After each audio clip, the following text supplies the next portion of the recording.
नदी कैसे आ गई?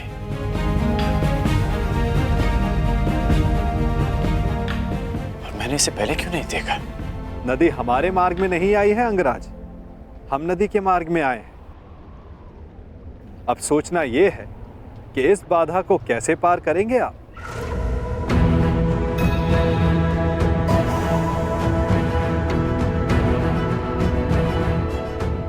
इस प्रश्न का मेरे पास क्या उत्तर हो सकता है? क्योंकि महारथी आप हैं, महान धनुधर हैं, दिव्य अस्त्रधारी हैं। सुना है आपके पास अग्निबाण भी है। क्यों ना एक अग्निबाण का संधान कर इस नदी को सुखा दें, ताकि हमें आगे बढ़ने का मार्ग मिल सके।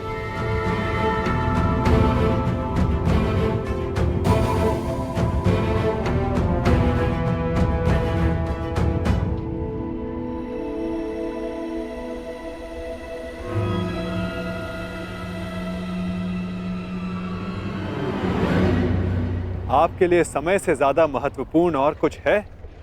दुर्गम मार्गों में रथी का कर्तव्य बनता है कि वो अपने सारथी की सहायता करे। यदि रथी सहायता नहीं करेगा तो सारथी लक्ष्य तक उसे कैसे पहुंचाएगा समय पर?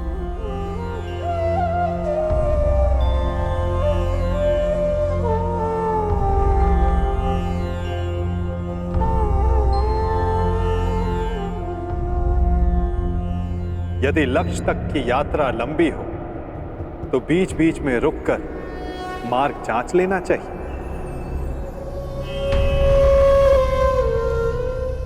भाप लेना चाहिए कि कहां के लिए निकले थे, कहां तक पहुंचे हैं और कहां जा रहे हैं, और ये यात्रा आवश्यक है या नहीं। नहीं, कोई विवाह उत्सव नहीं मनाया जाएगा दुशासन।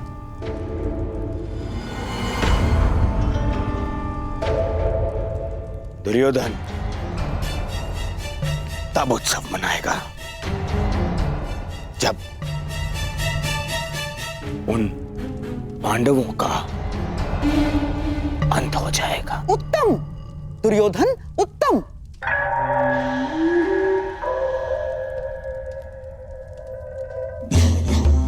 जो अपने लक्ष्य तक पहुंचने से पहले उत्सव नहीं मनाते, वो शीघ्र ही लक्ष्य साधते हैं। और तुम्हें उत्सव मनाने के लिए अधिक प्रतीक्षा नहीं करनी होगी।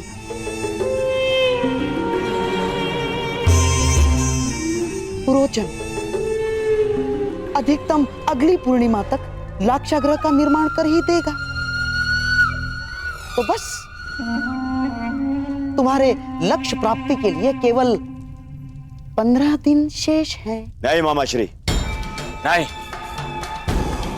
केवल लक्ष्य गृह के निर्माण हो जाने से कुछ नहीं होता।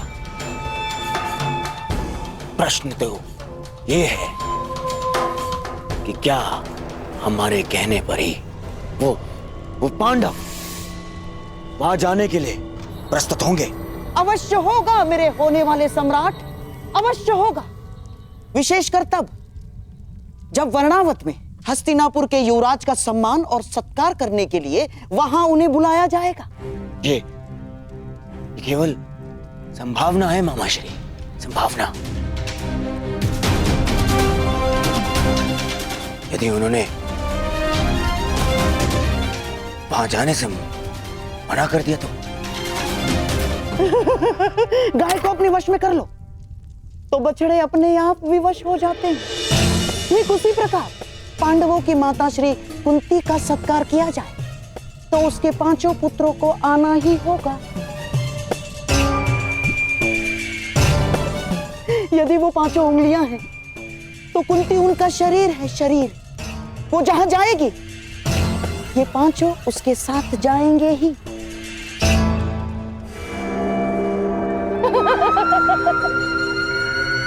परंतु मामाश्री, वो लाक्षागृह है,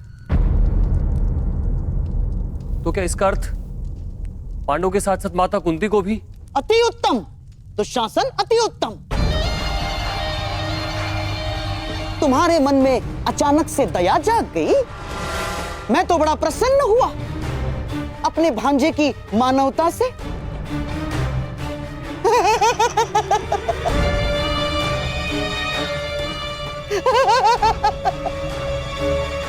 राजनीति में चने के साथ साथ घुन को भी पिसना होता है दुशासन।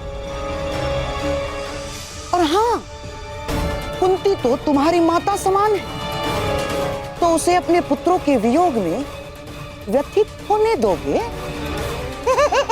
क्यों ना उसके पुत्रों के साथ ही उसके आने वाले कष्टों का भी समापन कर दिया जाए।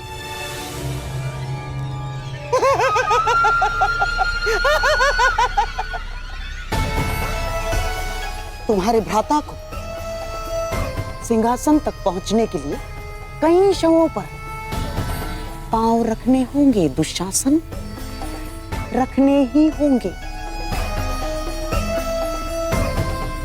तो यदि 5 के स्थान पर 6 हो जाए तो उसमें अंतर क्या होगा दुशासन?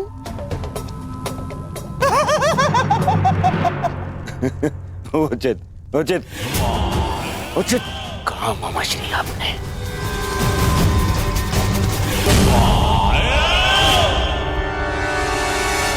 उचित कहा। ये उचित नहीं है। क्या उचित नहीं है अंगराज? अस्त्रों का प्रयोग। मैं योद्धा हूं, हत्यारा नहीं। यदि इस धारा को सुखा डाला तो इस जल के जीव जंतु मारे जाएंगे और निर्दोषों का वध मुझे स्वीकार नहीं। और अभी तुमने कहा कि ये नदी हमारे मार्ग में नहीं, हम नदी के मार्ग में आए हैं, तो नदी को सुखा देना उचित नहीं होगा। अति उत्तम। आशा है भविष्य में भी आपको ये बात स्मरण रहेगी अंगराज। मेरा तात्पर्य ये है कि अब हम रास्ता बनाएंगे कैसे?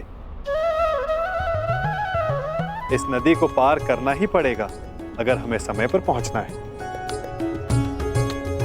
आगे चलकर देखते हैं, कहीं तो जल स्तर कम होगा जहां से हमारे अश्व और रथ निकल सके। प्रस्थान करो।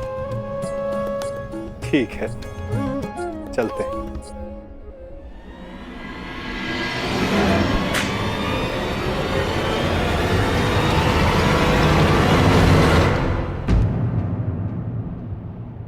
अंगराज, लगता है हम दलदल में फंस गए। हमारा रथ फंस गया है अंगराज। कोई सूचना? क्षमा कीजिए महाराज, बहुत खोजने पर भी कर्ण का कोई चिन्ह नहीं मिला। लगता है वासुदेव कृष्ण उसे किसी गुप्त और अज्ञात स्थान पर ले गए। हमें यह विश्वास अवश्य है कि कर्ण युद्ध के नियत समय पर युद्ध क्षेत्र में अवश्य पहुंच जाएगा।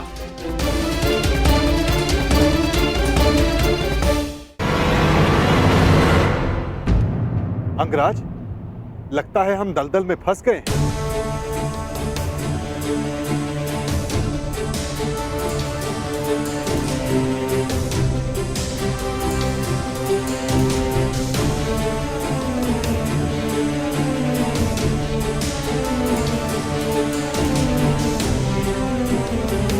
रथ से उतरो नटवर, अन्यथा तुम्हारे भार से यह चक्र भूमि में और धंस जाएगा।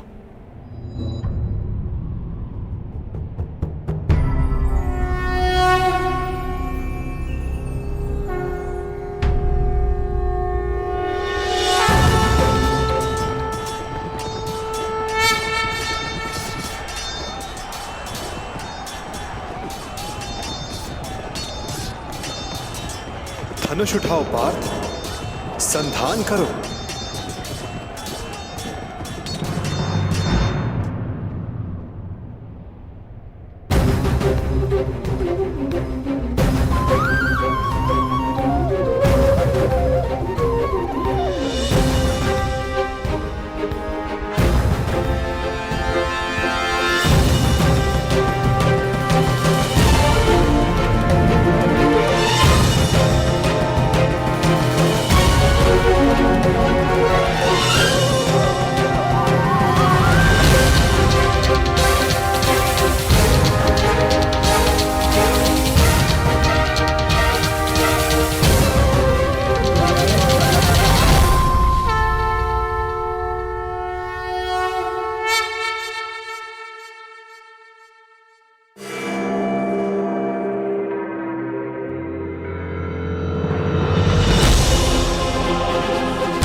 अब हमें शीघ्रता करनी चाहिए। वर्तमान के कर्म भविष्य में फलदायी होते हैं अंगराज। कोई ऐसा कार्य मत करना कि भविष्य पीड़ादायी हो। तुम कभी कोई सीधी बात क्यों नहीं करते? सीधा ही कह रहा हूं अंगराज। आपका भविष्य युद्ध है और युद्ध पर समय पर पहुंचने के लिए नदी सुखाने के अतिरिक्त आपके पास कोई और मार्ग है?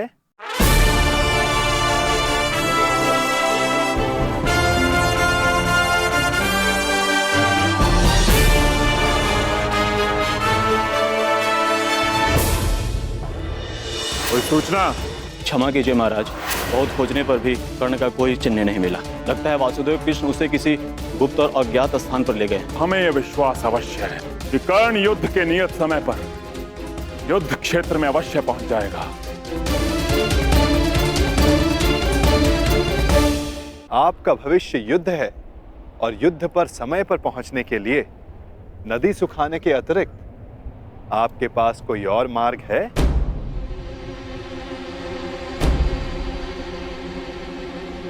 मार्ग है। तुमने उचित कहा कि मैं धनुर्धारी हूं।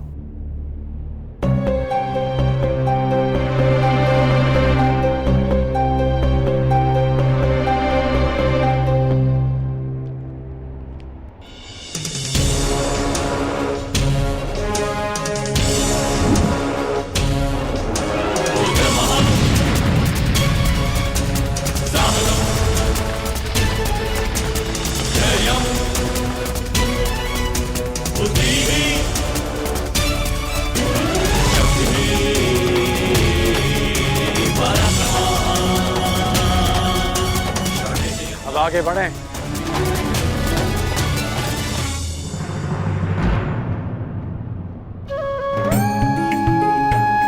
निर्दोषों की प्राणों की रक्षा के लिए अपना लाभ छोड़ देना अच्छा लक्षण है कौंताय।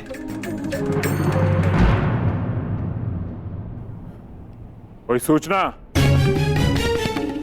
क्षमा कीजिए महाराज, गुप्तचरों के दल हर दिशा से लौट आए। बहुत खोजने पर भी कर्ण का कोई चिन्ह नहीं मिला। लगता है वासुदेव कृष्ण उसे किसी गुप्त और अज्ञात स्थान पर ले गए। क्या अब भी युद्ध को प्रस्तुत होना चाहेंगे अंगराज कर्ण की अनुपस्थिति में? मेघ बहुत अधिक देर तक सूर्य को छुपा कर नहीं रख सकते महामंत्री। भले ही हमें ज्ञात ना हो कि वो कृष्ण कर्ण को कहां ले गया है, परंतु हमें यह विश्वास अवश्य है कि कर्ण युद्ध के नियत समय पर युद्ध क्षेत्र में अवश्य पहुंच जाएगा, क्योंकि युद्ध की चुनौती और वचन की पूर्ति, इन दोनों को कर्ण कभी नहीं टाल सकता। युद्ध की तैयारियां करो। कल सूर्योदय होते ही जरासंध कृष्ण का दलन करने को प्रण करेगा। मगध नरेश की! मगध नरेश की! मगध नरेश की! मगध नरेश की! मगध नरेश की! मगध नरेश की!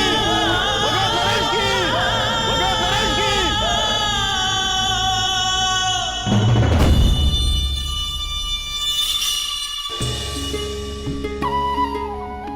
रुक क्यों गए?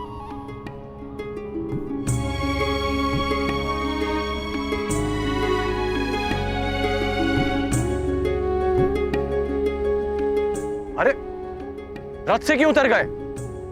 नटवर,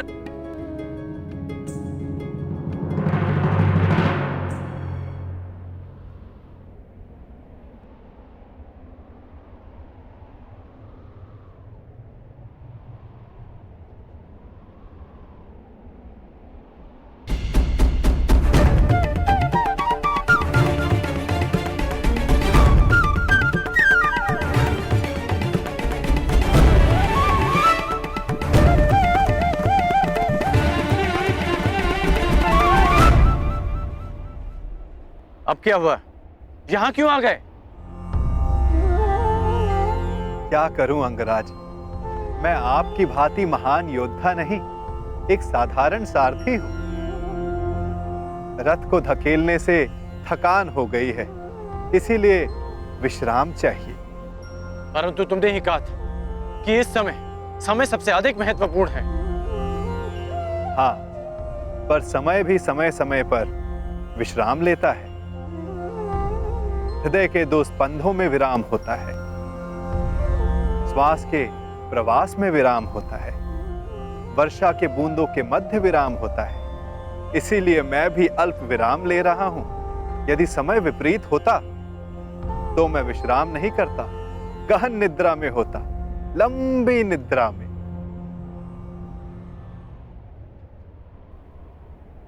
नटवर,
कैसा अनुभव हुआ? अद्भुत, दिव्य, एक नई ऊर्जा अनुभव कर रहा हूं। मन में शांति है, संतोष है, आनंद है। जब मन शांत है, संतुष्ट है, तो क्या अब भी युद्ध करना चाहते हो या वापस अंग चलना है? मेरे लिए शांति और संतोष मेरे कर्तव्य पालन में है, मेरे वचन पालन में है। और इस समय मेरा कर्तव्य और वचन मुझे जरासंध की सहायता के लिए पुकार रहे हैं। प्रस्थान करो नटवर। जैसी महारथी की इच्छा।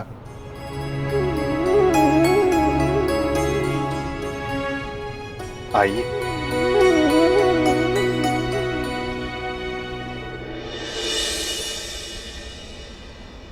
अच्छा, वर्णावतवासी माता कुंती का सत्कार करना चाहते हैं? जी।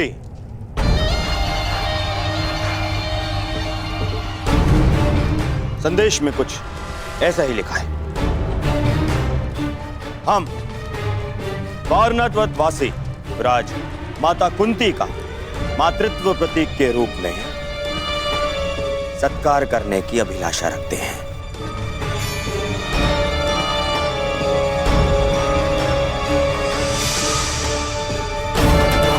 महाराज ये सौभाग्य प्रदान करके हमें कृतार्थ करें।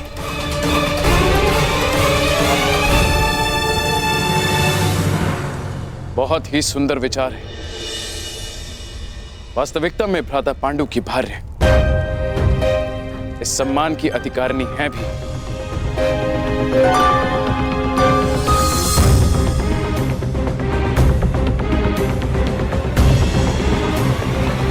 वो तो ठीक है ज्येष्ठ पिताश्री, परंतु एक बात समझ नहीं आई, ये निमंत्रण तुम्हें क्यों भेजा गया दुर्योधन?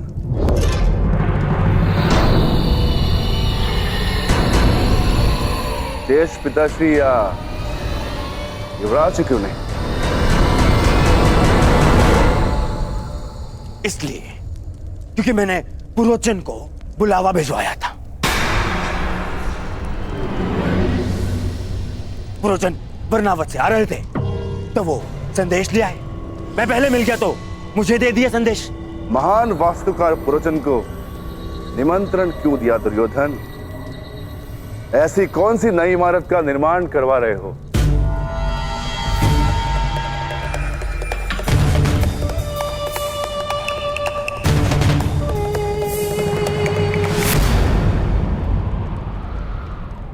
नहीं, वो क्या है कि अब कोई लाभ नहीं मेरे होने वाले सम्राट, कोई लाभ नहीं। चतुर भीम ने तुम्हें पकड़ ही लिया है। बात यह है भीम कि दुर्योधन अपने ज्येष्ठ भ्राता को भेंट देने के लिए एक सुंदर महल का निर्माण करवा रहा है।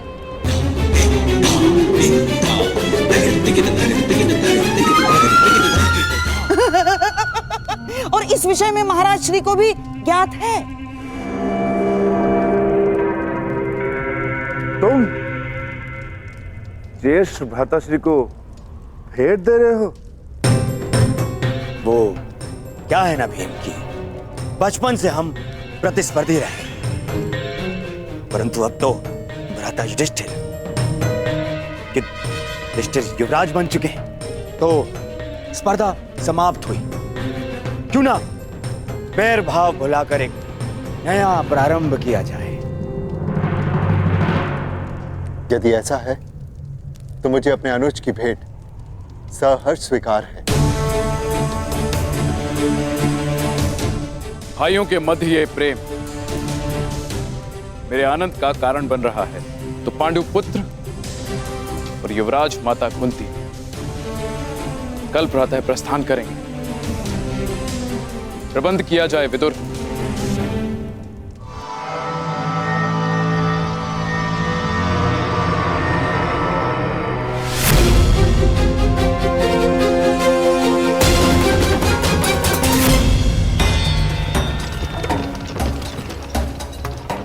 कब तक पहुंच पाएंगे हम? मार्ग का क्या भरोसा अंगराज, कदाचित कल प्रातः तक या मध्यांक तक या फिर संध्या भी हो सकती है। नहीं, हमें शीघ्र पहुंचना होगा। युद्ध प्रातःकाल प्रारंभ होने वाला है। योद्धा का युद्ध और मनुष्य का प्रारब्ध उसके कर्म के हाथों में होता है वीर। यदि इतनी ही शीघ्रता थी तो जलधारा के सामने इतना समय क्यों व्यर्थ किया? चला देते बाण, सुखा देते नदी को, मर जाने देते सारे जीव जंतुओं को। मैंने तुमसे पहले भी कहा है कि निर्दोषों का वध मुझे स्वीकार नहीं। यदि कोई लक्ष्य बिना रक्तपात के प्राप्त किया जा सके तो प्रयास अवश्य करना चाहिए।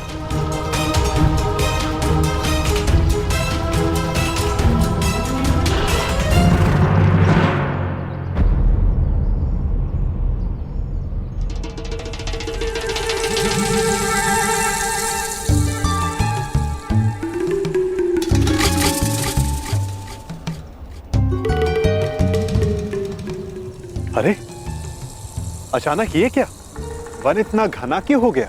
ये कैसे संभव है? यही तो मुझे भी आश्चर्यचकित कर रहा है। कल तक तो ये मार्ग ऐसा नहीं था।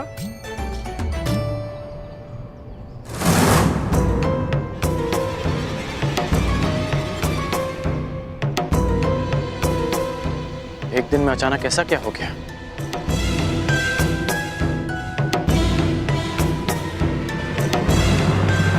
मैं देख कर आता हूं कि कहीं हम मार्ग तो नहीं भटक गए।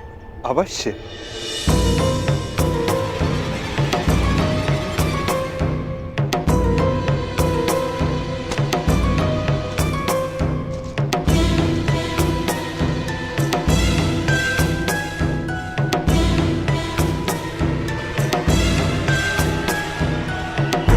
अंगराज!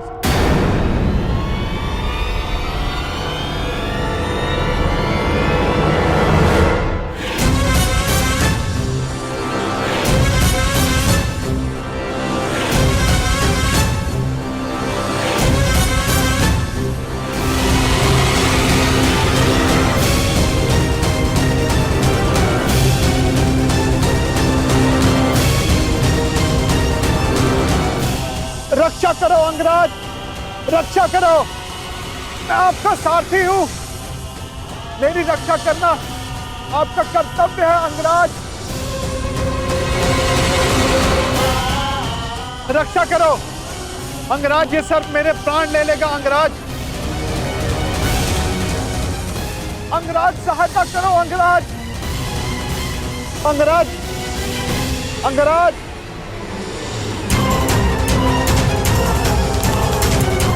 अंगराज, ये सर्प अपनी कुंडली कसता जा रहा है अंगराज।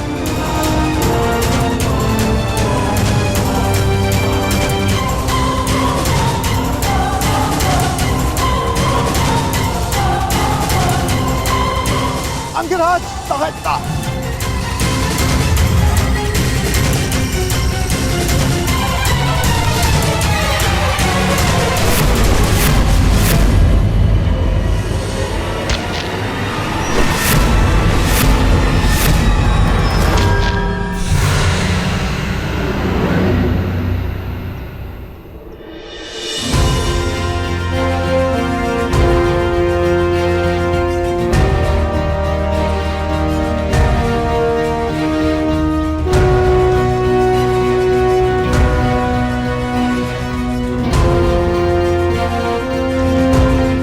ठीक हो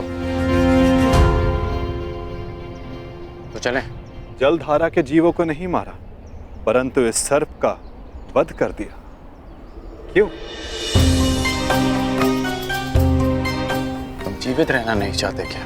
निसंदेह, परंतु वो सर्प भी जीवित रहना चाहता होगा अंगराज। मेरा तात्पर्य ये है, अभी कुछ ही देर पहले रक्तपात से बचने वाले, शांति और अहिंसा का समर्थक होने वाले अंगराज इस समय भिन्न व्यवहार क्यों किया? क्यों उस सर्प का वध कर दिया? क्यों अशांति की?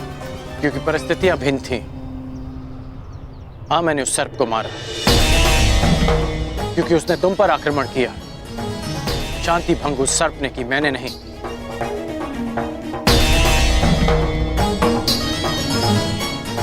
अब आपकी शंका दूर हो गई हो तो चले अंगराज। शंका तो तुमने प्रस्तुत की है, परंतु समाधान तो आपके लिए है अंगराज।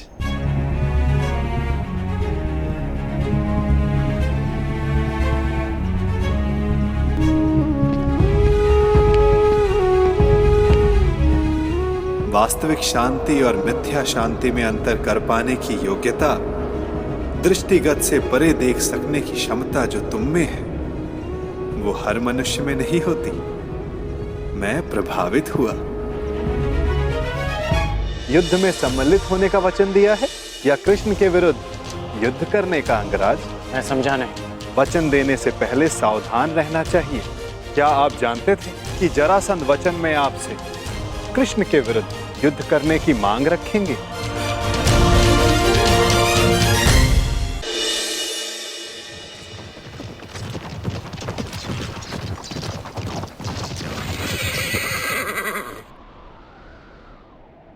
ये अचानक रथ क्यों रोक दिया? निद्रा का अनुभव हो रहा है अंगराज। तो यहाँ मेरे स्थान पर आने का कष्ट कीजिए, रथ मैं स्वयं चला लूंगा। मैंने कहा कि निद्रा का अनुभव हो रहा है, ये नहीं कि सोना है। हाँ, तनिक कुछ खा लूंगा तो स्फूर्ति अवश्य आ जाएगी।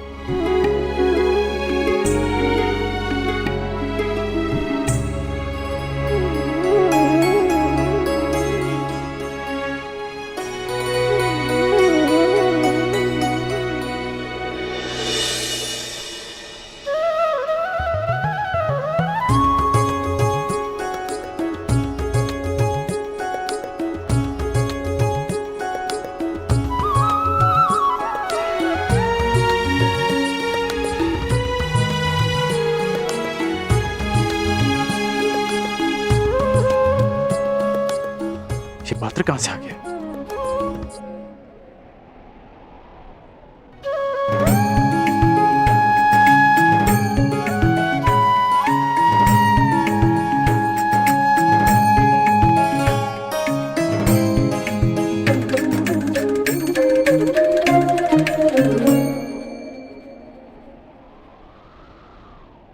आपके मन का ये प्रश्न भी मैंने पढ़ लिया अंगराज।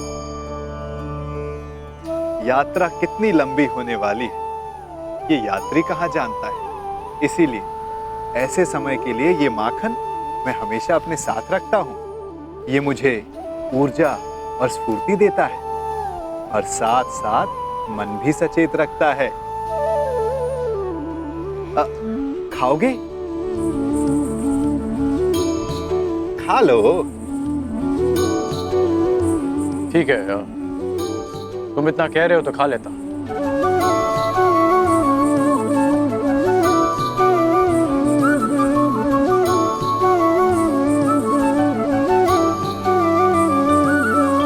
कहा था ना स्फूर्ति मिलेगी। थोड़ा और मिलेगा? हाँ, ये केवल मेरा है, परंतु आप सहयात्री हो इसलिए बांट लेता हूं।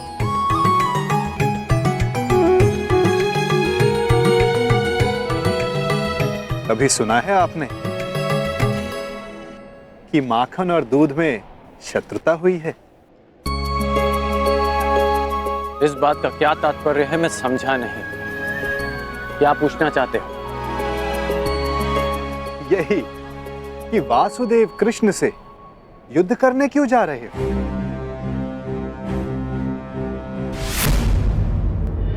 युद्ध में सम्मिलित होने का वचन दिया है या कृष्ण के विरुद्ध युद्ध करने का अंगराज?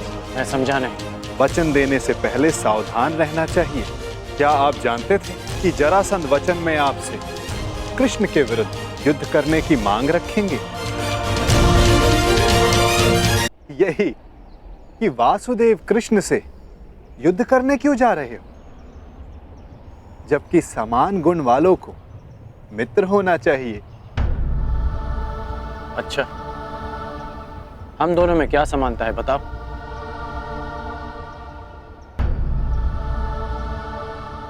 एक बालक जिसको जन्म किसी और ने दिया, पाला किसी और, जो बालपन से ही अन्याय और अधर्म से लड़ता आया हो, जिसका लक्ष्य अन्याय का नाश है,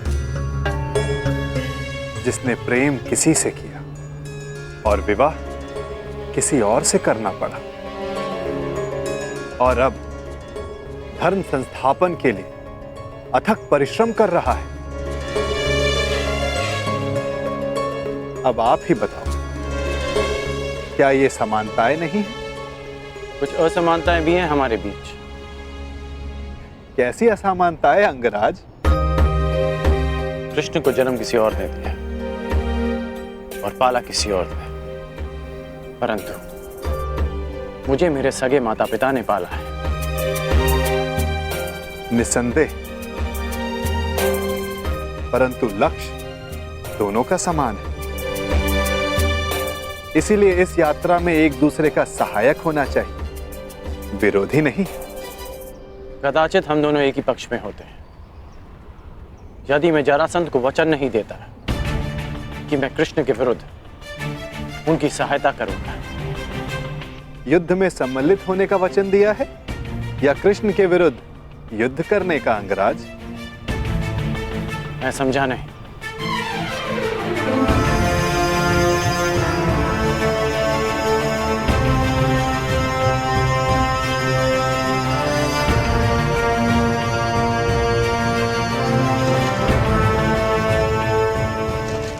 जिस प्रकार आंगन में बीज बोने से पहले यह जान लेना चाहिए कि उससे फल मिलेगा या कांटे, उसी भांति वचन देने से पहले सावधान रहना चाहिए।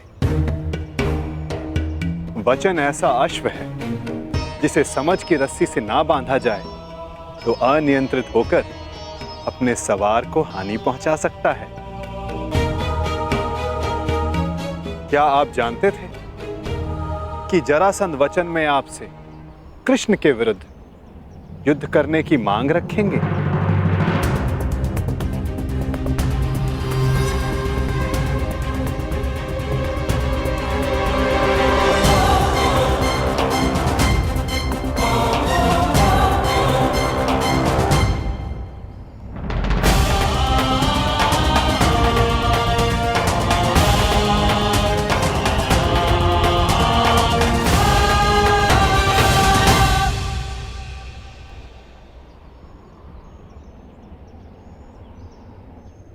मैंने अपना कार्य पूरा किया अंगराज। आपको समय पर युद्ध क्षेत्र पहुंचा दिया मैं।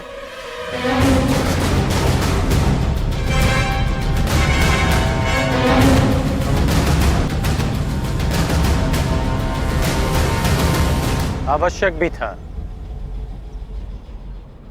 क्योंकि हम दोनों के यहां आने से पूर्व युद्ध प्रारंभ नहीं हो सकता था। तो आपको लगता है कि जरासंध आपके बिना युद्ध नहीं करेगा?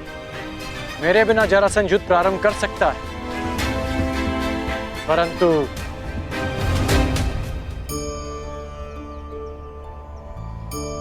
परंतु क्या?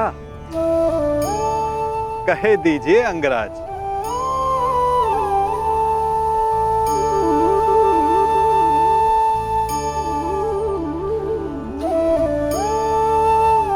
कहने की आवश्यकता नहीं,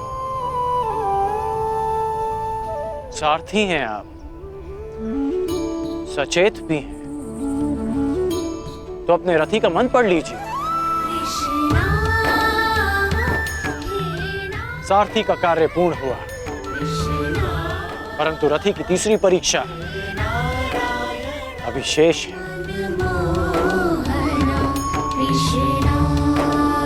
तीसरी परीक्षा? ये क्या कह रहे हैं आप अंगराज?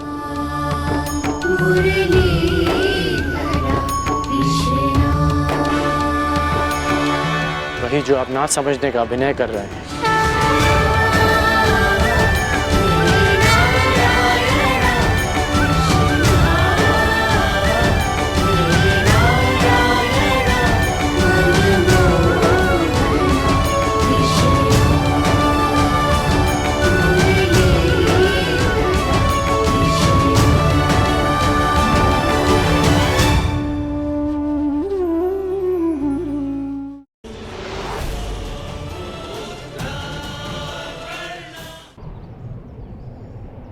तीसरी परीक्षा? ये आप क्या कह रहे हैं अंगराज?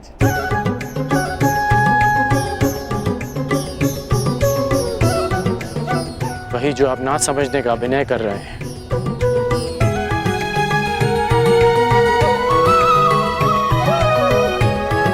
मेरे गुरु परशुराम ने मुझे मानव के त्रिगुण व्यवहार को समझने का ज्ञान दिया है। मानव का व्यक्तित्व राज, सत्व और तम गुणों के संतुलन से बनता है।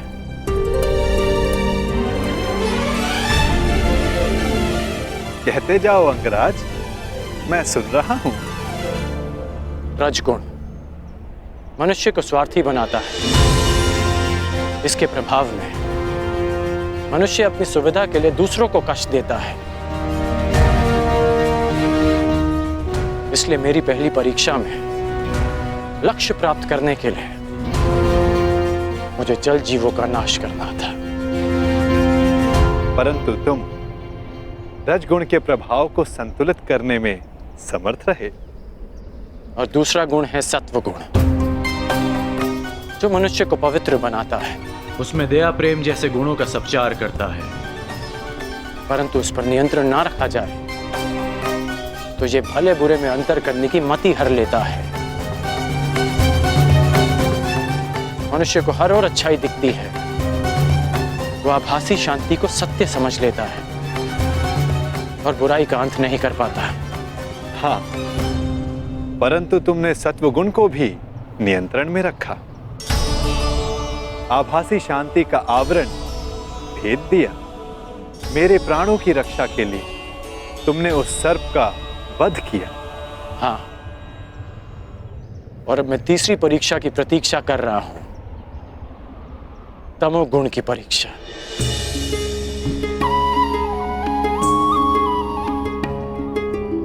उत्तम, परंतु ये किसने कहा कि तम गुण की परीक्षा अभी चल नहीं रही है?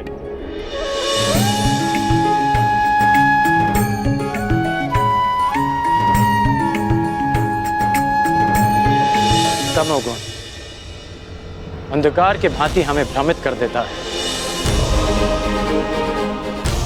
ठीक कहा आपने कि तमोगुण की परीक्षा इस यात्रा के साथ ही प्रारंभ हो गई थी।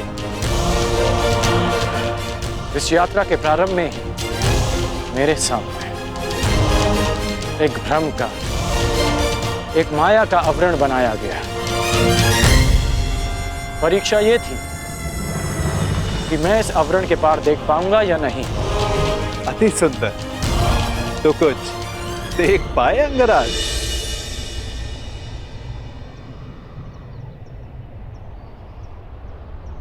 सबसे पहले इस नाटक के सूत्रधार को देखा,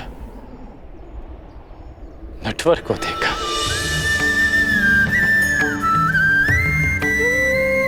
फिर उसे भी देखा जिसकी मुरली की धुन पर पूरी प्रकृति नाच उठती है। मुरलीधर को देखा, फिर उसे देखा जो जीवन से ज्ञान उस भांति मत लेता है जैसे दूध में से माखन। माखन चोर को देखा,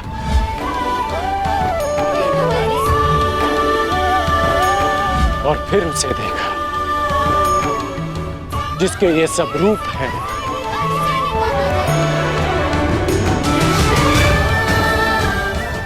वासुदेव, मैंने वासुदेव को देखा।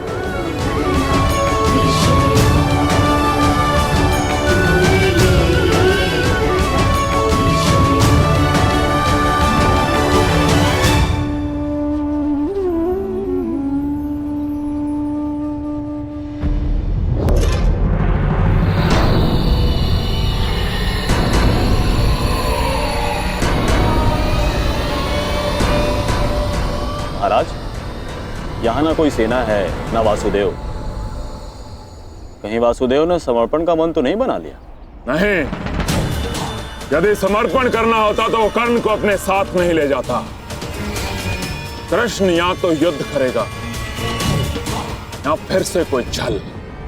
यही जानना चाहता था कर्ण कि तीनों गुणों के प्रभाव को नियंत्रित कर सकने की क्षमता तुम में है या नहीं।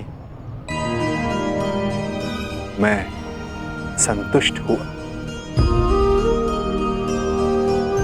इस जीवन में मैंने तुमसे अधिक विलक्षण पुरुष नहीं देखा।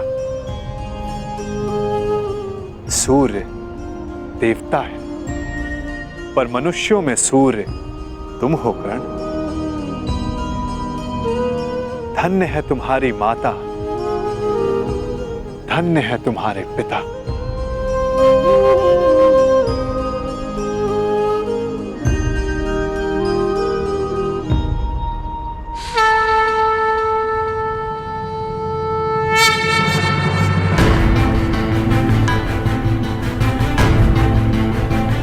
युद्ध की पुकार आ गई है कर्ण। मुझे जाना होगा।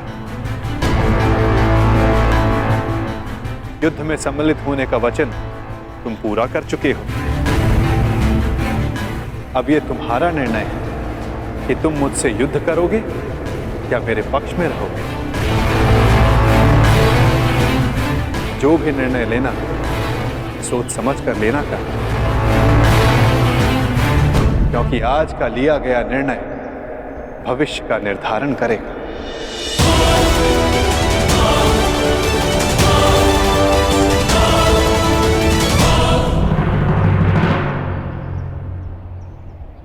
कृष्ण, रण छोड़!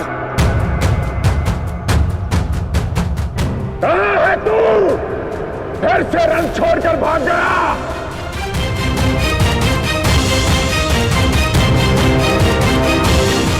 देख रहे हो, सबके समक्ष खड़ा हूं मैं, फिर भी सब मुझे ढूंढ रहे हैं, पुकार रहे हैं।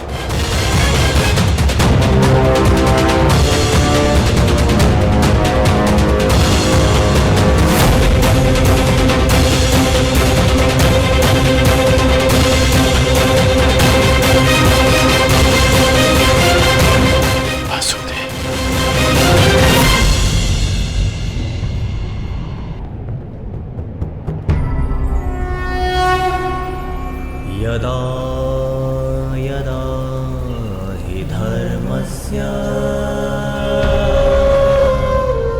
ग्लानिर्भवति भारत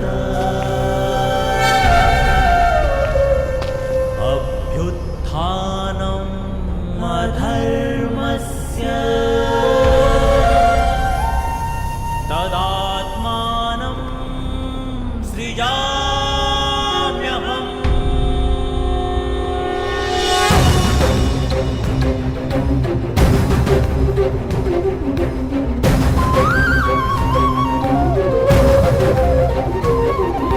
यदा यदा हि धर्मस्य ग्लानिर्भवति भारत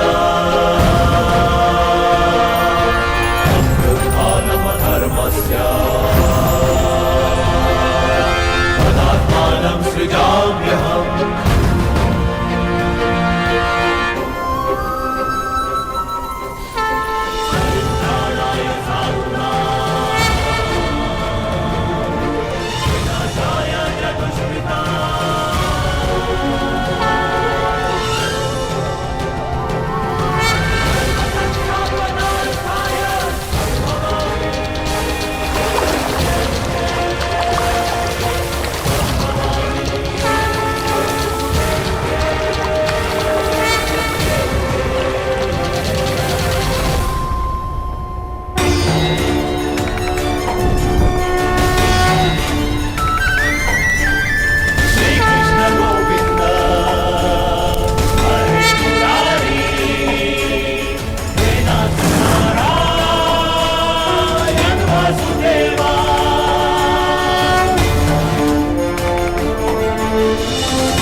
युद्ध की मांग की।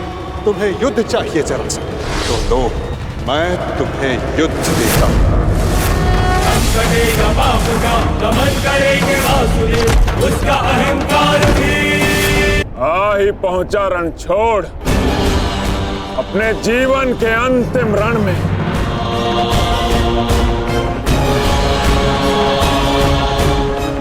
कर्ण को छल करके अपने साथ ले गया ताकि युद्ध को टाल सके। आया भी तो निहत्था, बिना सेना, परंतु फिर भी मैं प्रस्तुत हूं। आज मैं तुझे समाप्त कर दूंगा कृष्ण। विकास के प्रयास को प्रशंसा मिलती है जरासंध, विनाश के प्रयास को नहीं। कितनी बार हमने युद्ध किया, क्या लाभ हुआ?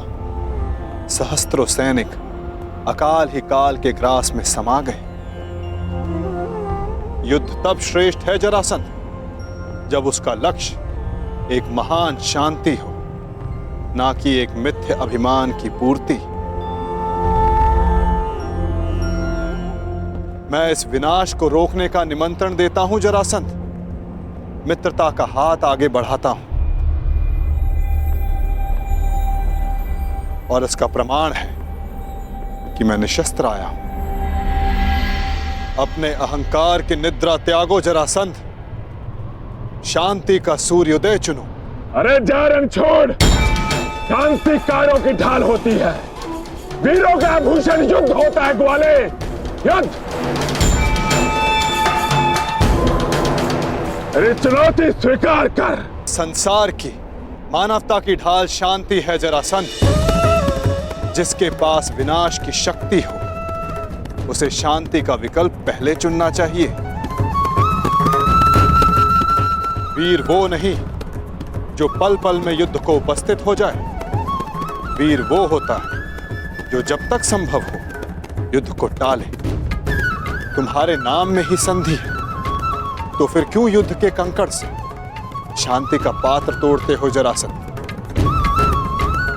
यदि शांति का पात्र छलका तो विनाश बाहर आएगा।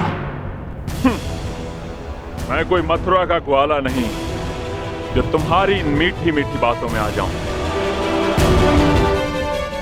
तुम्हारे उद्देश्यों के बाणों का जरासंध के कवच पर कोई प्रभाव नहीं पड़ेगा।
तुमने युद्ध की मांग की, तुम्हें युद्ध चाहिए जरासंध, तो लो, मैं तुम्हें युद्ध देता हूं।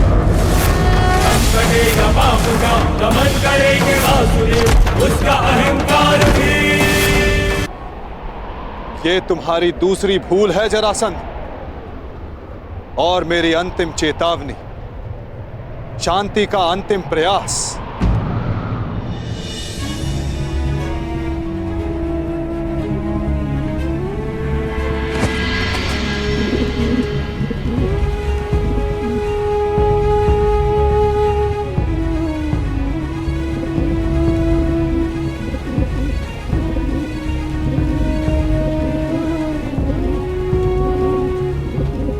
सुन रहे हो जरासंध?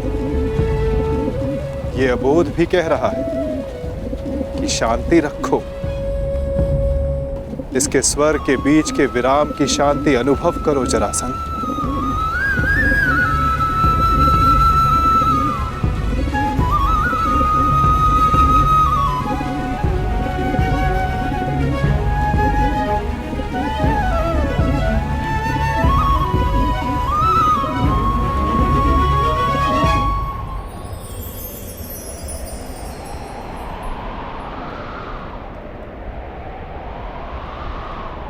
शांति का संदेश लाने वाले परिणाम जानना चाहता है वासुदेव, तो देख।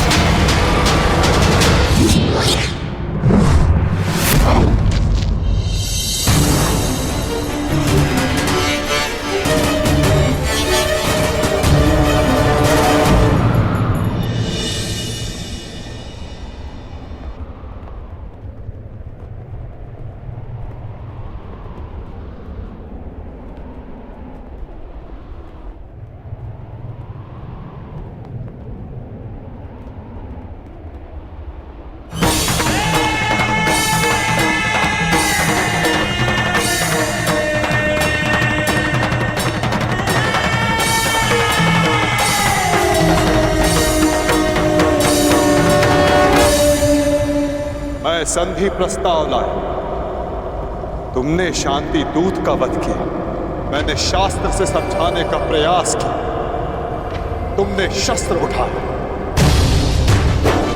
मैं प्रेम लाया था, तुमने युद्ध की मांग की। तुम्हें युद्ध चाहिए जरासंध, तो लो, मैं तुम्हें युद्ध देता हूं।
युद्ध भी, दंड भी, प्रहार भी।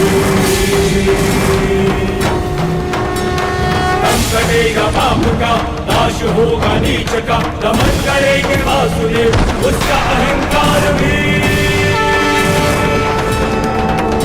रथ चक्र के प्रहार से, विनाश हुंकार से, क्रोध अग्नि कृष्ण की करेगी पाप का दलन। पाप से गति नरा, राही मां पुकारती, ईश द्वार का समक्ष अपना प्राण मांगती।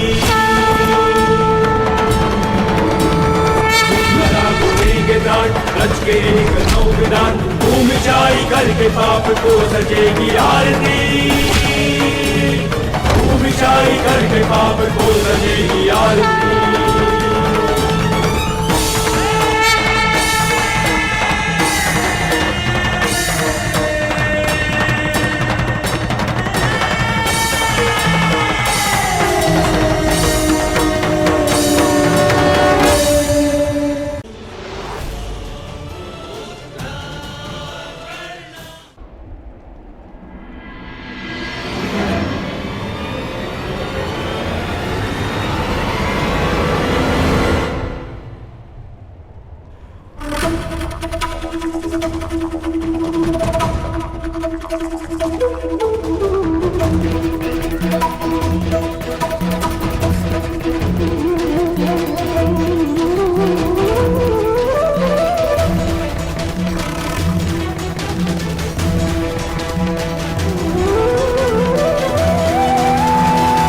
हर पाप के मार्ग में आना मेरा कर्तव्य है, परंतु नियति के मार्ग में आना मेरा अभ्यास नहीं। तुम्हारी मृत्यु किसी और के हाथों लिखी है जरासंध, इसलिए आज मैं तुम्हें पुनः जीवन दान देता हूं।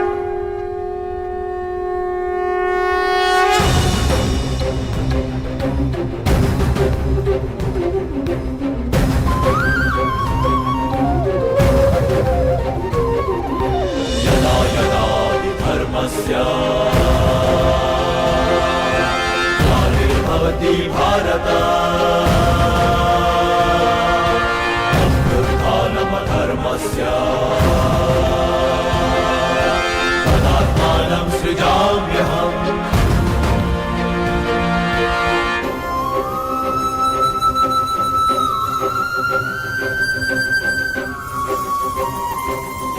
परित्राणाय साधूनां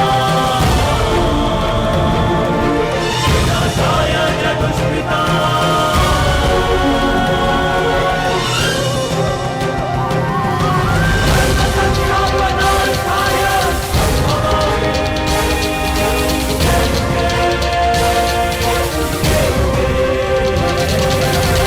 क्या हुआ? युद्ध में सम्मिलित होने आए थे ना? युद्ध नहीं किया? आपने मुझे विकल्प चुनने को कहा, परंतु अवसर नहीं दिया। अब अनुभव हुआ कि मुझे यहां युद्ध में सम्मिलित होने के लिए नहीं, युद्ध का साक्षी बनने के लिए लाया गया था। अनगिनत जरासंधों से भरे इस संसार में एक कर्ण से वार्तालाप करके अच्छा लगा। तुम अब भी भ्रम के पार देख सकते हो कर्ण। युद्ध समाप्त हुआ और तुम्हारे वचन पूर्ति का उपकर्म भी।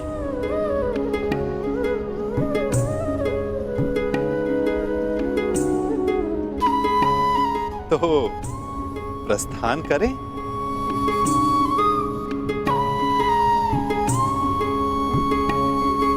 रुकिए।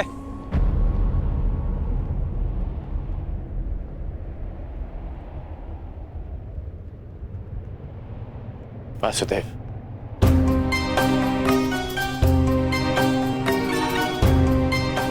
अपने आप नटवर हैं और ना मैं रथी,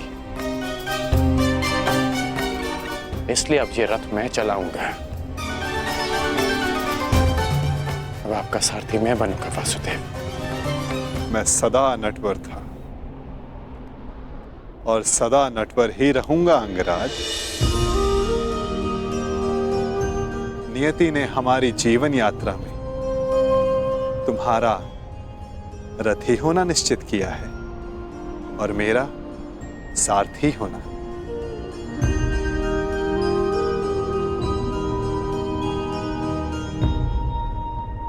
जो मन में है कह डालिए अंगराज। युद्ध ना कर पाने का खेद है? नहीं,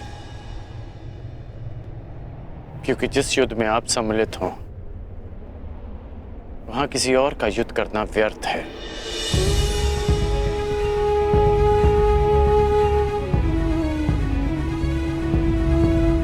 नियति के चक्र को कौन समझ पाया है कर्ण? कौन जाने वो दिन आए कि हम दोनों युद्ध में सम्मिलित हों और मैं सम्मिलित होकर भी शस्त्र ना उठाऊं।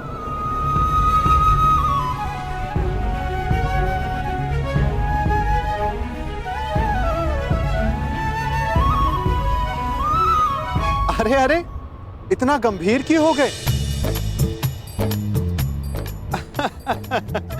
मेरी हर बात पर विश्वास करोगे तो चले जाओगे, और यदि मेरी हर बात पर अविश्वास करोगे तो अधिक चले जाओगे। अब सोचने में ज्यादा समय व्यर्थ मत करो कर्ण, रथ पर बैठो। क्या अब भी कोई यात्रा शेष है?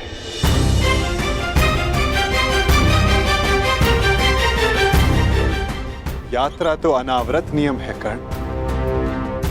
तुम्हारी मगध की यात्रा समाप्त हुई। हो सकता है कहीं और किसी नई यात्रा का प्रारंभ करने जा रहे हैं।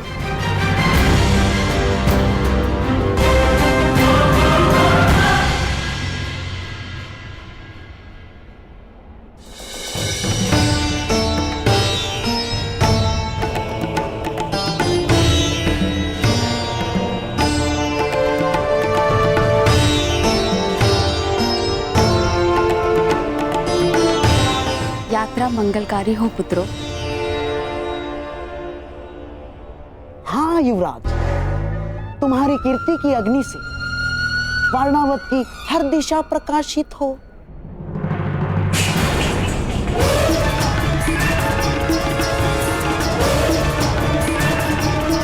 पहना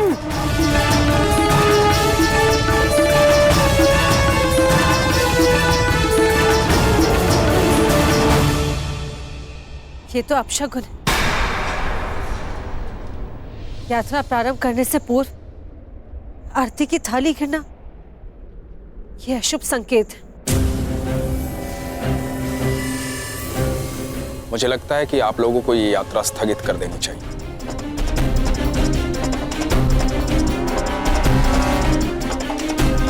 शास्त्रों में लिखा है, किसी भी शुभ मुहूर्त में कोई विघ्न आए तो उसे टालना ही उचित है। भ्राता विदुर कह रहे हैं तो यात्रा स्थगित ही कर देनी चाहिए।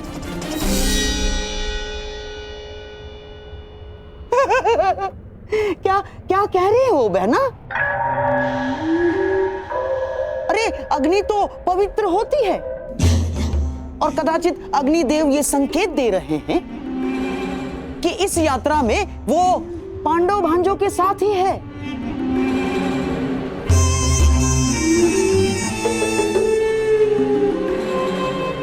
परंतु महामंत्री आप तो स्वयं नीति कुशल हैं। वारणावतवासी युवराज युधिष्ठिर की प्रजा है और वहां उनके और बहन कुंती के सत्कार में विशेष प्रबंध कर दिए गए हैं। और अब यदि यह यात्रा स्थगित हुई तो न केवल प्रजा का उत्साह भंग होगा बल्कि प्रजा में यह संदेश भी जाएगा कि युवराज युधिष्ठिर केवल एक अपशकुन के भय से अपने कर्तव्य से पीछे हट गए ना।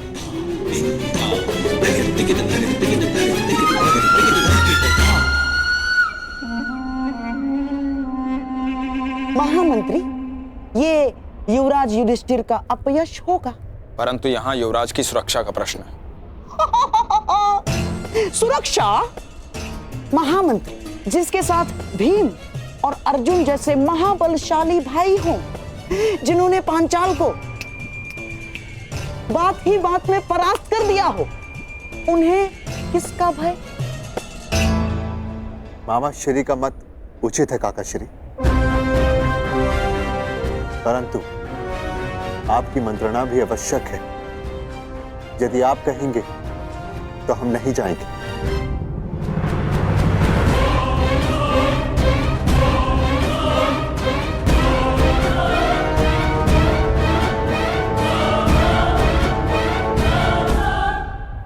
क्या आज्ञा है काका श्री? ठीक है युवराज, आप प्रस्थान करें।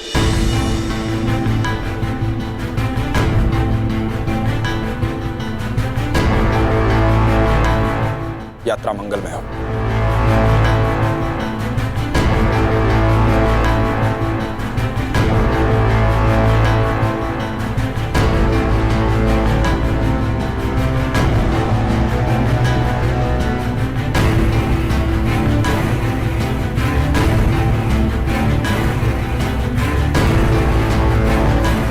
चलिए माता श्री।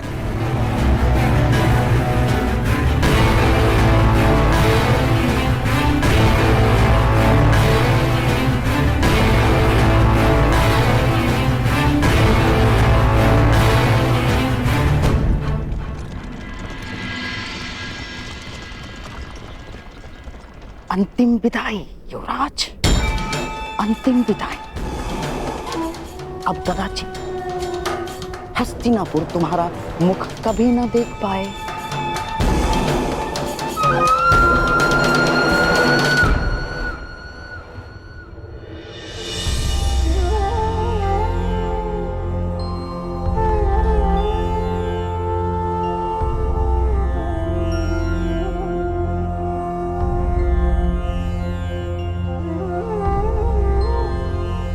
वासुदेव,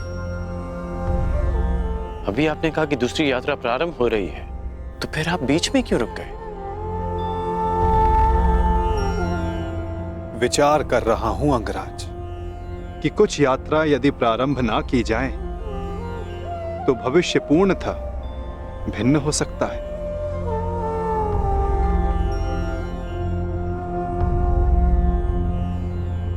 मैं आपकी ये पहेली भी समझ नहीं पाया।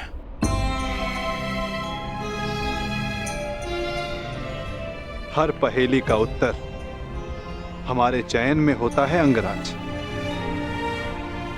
और भविष्य चयन पर निर्भर करता है। जीवन जीने के सदैव दो विकल्प होते हैं। एक विकल्प होता है इस पाषाण खंड की भांति, जो अपने अहंकार, अपने हठ, अपनी जड़ता के बोझ के कारण भारी और कठोर हो जाता है, जो ना अपना चुना हुआ मार्ग बदलता है और ना ही अपने विचार। उसका प्रारब्ध इस पाषाण खंड की तरह होता है।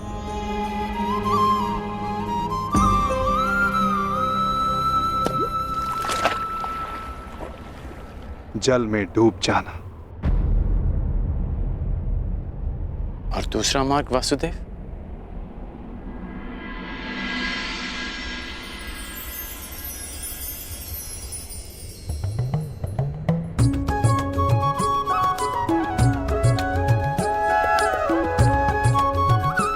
भक्ति मार्ग, इस मोर पंख की भांति हल्का,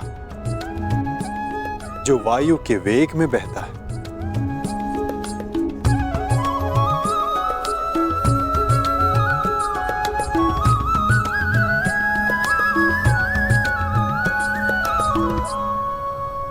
जो इस मोर पंख की भांति होते हैं, वे अपने आप को ईश्वर की इच्छा के हाथों ऐसे समर्पित कर देते हैं जैसे इसने स्वयं को वायु को समर्पित किया। इसीलिए वायु उन्हें किसी भी ओर ले जाए, वे सदैव ईश्वर की गोद में रहते हैं। यदि हर बात में ईश्वर की इच्छा है और प्रकृति भी ईश्वर की गोद है, तो ये पाषाण ईश्वर की गोद में ही गया है। तो इस प्रकार तो ये दोनों मार्ग एक ही हुए ना वासुदेव? पाषाण हो या पंख, वायु के साथ बहें या जल में मग्न हो जाएं, रहना तो ईश्वर के साथ ही है।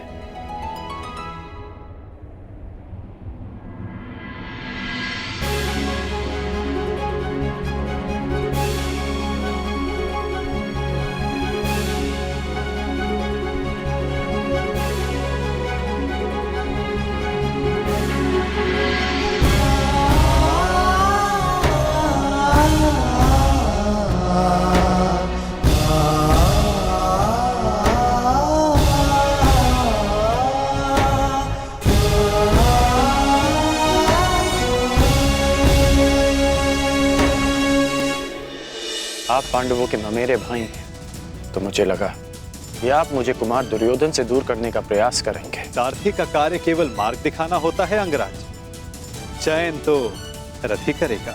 यदि समय आने पर चुनाव करना पड़ा तो किसका चुनाव करोगे अंगराज?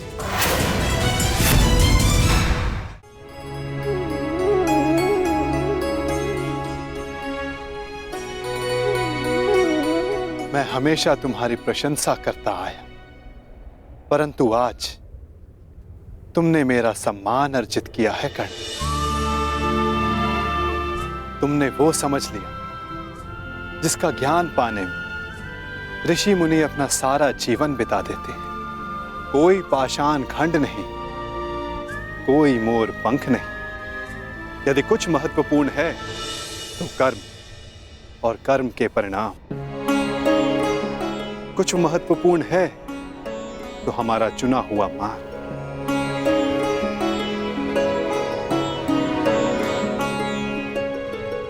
बहुत ज्यादा सोचते हो अंगराज, बहुत समय भी व्यर्थ करते हो। अब यहीं रहना है या आगे चलें? रुके तो आप हैं वासुदेव।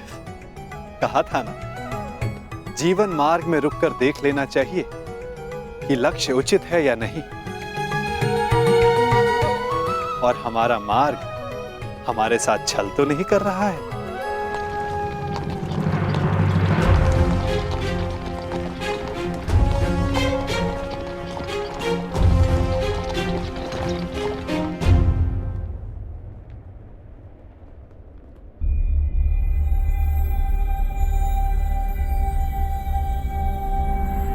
ये दो रथ क्यों वासुदेव? क्योंकि यहां से दो मार्ग जाते हैं कर्ण, एक हस्तिनापुर को और दूसरा पांचाल को। आप पांडवों के ममेरे भाई हैं, तो मुझे लगा कि आप मुझे कुमार दुर्योधन से दूर करने का प्रयास करेंगे। सारथी का कार्य केवल मार्ग दिखाना होता है अंगराज, चयन तो रथ ही करेगा। यदि समय आने पर चुनाव करना पड़ा तो किसका चुनाव करोगे अंगराज? ये दो रथ क्यों वासुदेव? क्योंकि यहां से दो मार्ग जाते हैं कर्ण, एक हस्तिनापुर को और दूसरा पांचाल को। तो अचानक आप पांचाल जा रहे हैं? कहीं इसका संबंध पाषाण खंड और मोरपंख के चुनाव से तो नहीं? नहीं कर, आवश्यक नहीं कि हम केवल पाषाण खंड या मोरपंख ही हों। कभी कभी कर्म के साथ साथ निमित्त भी महत्वपूर्ण होता है। हम में से कुछ पाषाण पानी के लिए निमित्त होते हैं, मोरपंख के लिए वायु का, और निर्माण के लिए अग्नि का। निर्माण के लिए अग्नि का? परंतु अग्नि तो सब भस्म कर देती है। हाँ, परंतु यही अग्नि पवित्र भी करती है अंगराज। और ऐसी ही एक अग्नि का साक्षी बनने जा रहा हूं मैं, जो एक पिता के मन में उत्पन्न हुई। वो अग्नि जो एक दिन सब पवित्र कर देगी।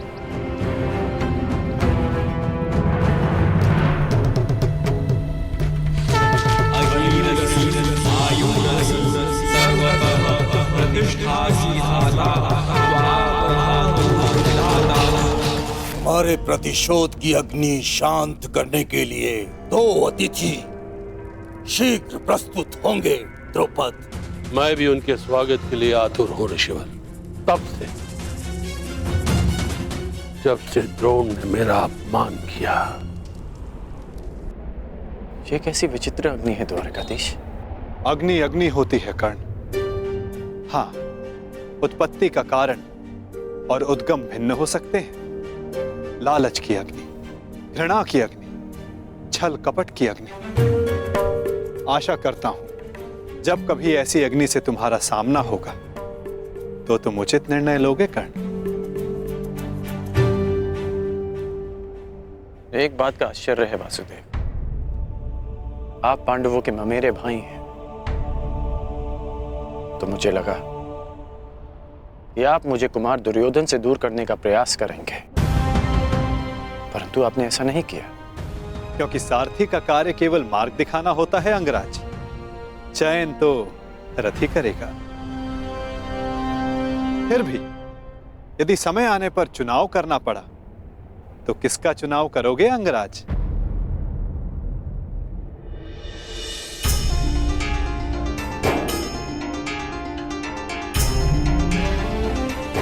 मित्र